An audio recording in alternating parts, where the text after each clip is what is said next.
En 1929, años de floreciente prosperidad terminaron en catástrofe. Fue la mayor caída en la historia de la bolsa de la que se tiene constancia. Es imposible subestimar el shock. La sensación era de sorpresa e incredulidad. Los inversores novatos habían perdido prestadas grandes cantidades de dinero para especular en el mercado. El mercado reventó bruscamente y mucha gente fue arrastrada con él. Fue muy doloroso. Después, miles de bancos quebraron. Millones de personas lo perdieron todo. La pobreza te rodeaba por todas partes. Fue muy doloroso. Al crack le siguió una depresión que se extendió por todo el mundo. Duró una década y fue el preludio de la guerra. Esta es la historia del desastre financiero que confiábamos que nunca volvería a ocurrir.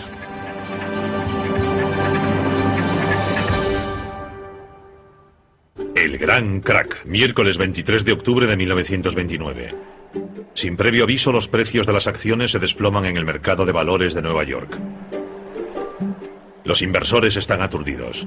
Durante los últimos 5 años el mercado no ha hecho más que subir. En el espacio de una hora se vende una increíble cifra de 2,5 millones de acciones. Al día siguiente continúa la espiral descendente. Aquella mañana se produjeron caídas bruscas y calamitosas en la bolsa.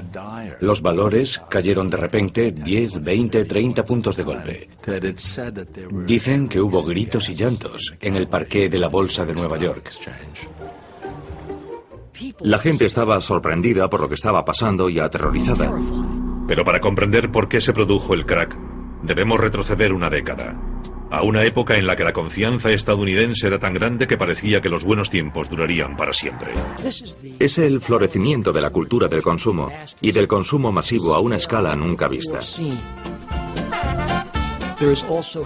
generaliza además la venta a plazos, para animar a la sociedad a comprar bienes de consumo y hacerlo a crédito.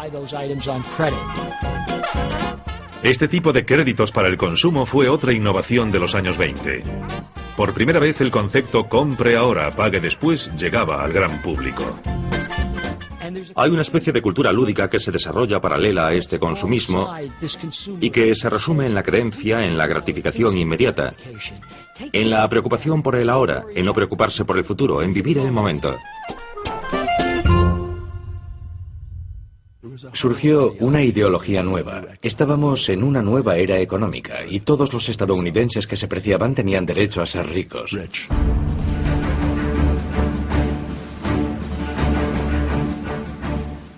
Con la facilidad para conseguir créditos y el incremento de la renta disponible, los estadounidenses buscaron nuevas formas de hacerse más ricos. Desde la Primera Guerra Mundial, el gobierno de los Estados Unidos había vendido bonos, los conocidos como bonos libertad, para pagar la guerra.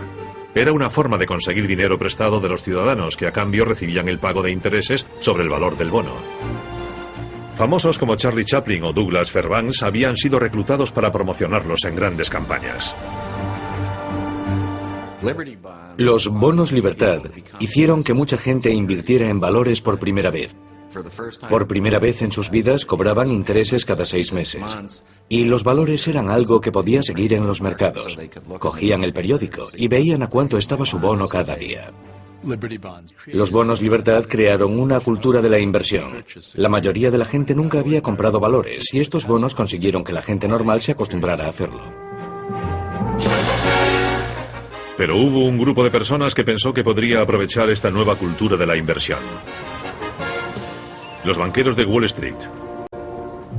Durante años, Wall Street, el centro de las finanzas estadounidenses, había estado formado por un pequeño grupo elitista de banqueros que hacían negocios entre sí en una sociedad cerrada al público. Pero un hombre vio la oportunidad que cambiaría el mundo de las finanzas. Charles Mitchell, presidente del National City Bank, descubrió un segmento lucrativo en el mercado.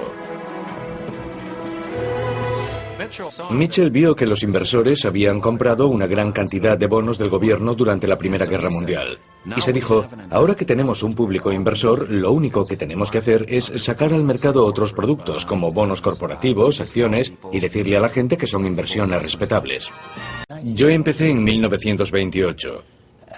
Porque como muchos jóvenes quería ir al lugar donde todo el mundo estaba ganando dinero. Mi primer trabajo fue como mensajero en el parqué de la bolsa. Solo tardé una semana o dos en darme cuenta de que la mayoría de las veces la gente es avariciosa.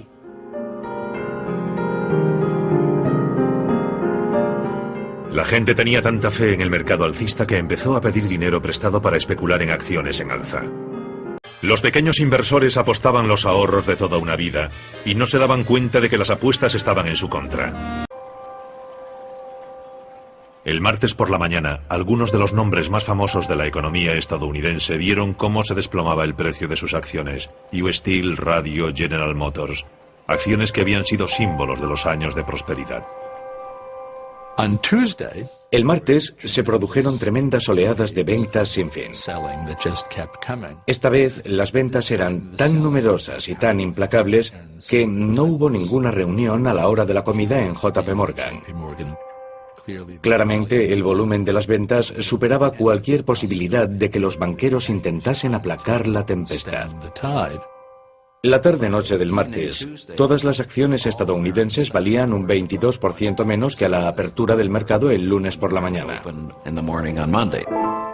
En 36 horas se había perdido el 22% del valor de la industria estadounidense.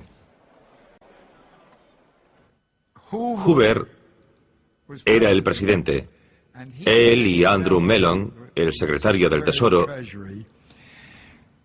estaban muy a la derecha y creían que no era competencia del gobierno intervenir en esto. Dijeron que se resolvería solo.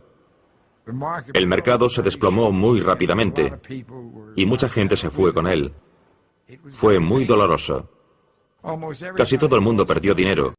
Incluso aquellos que nunca habían tenido acciones y que nunca se habían beneficiado de la prosperidad de la bolsa, también se convirtieron en víctimas. El crack había socavado la confianza de los estadounidenses en su frágil sistema bancario, formado por miles de pequeños bancos locales que carecían del tamaño y la reputación para convencer a sus clientes de que su dinero estaba a salvo. A medida que se hundía la confianza en la economía, comenzaba el efecto dominó.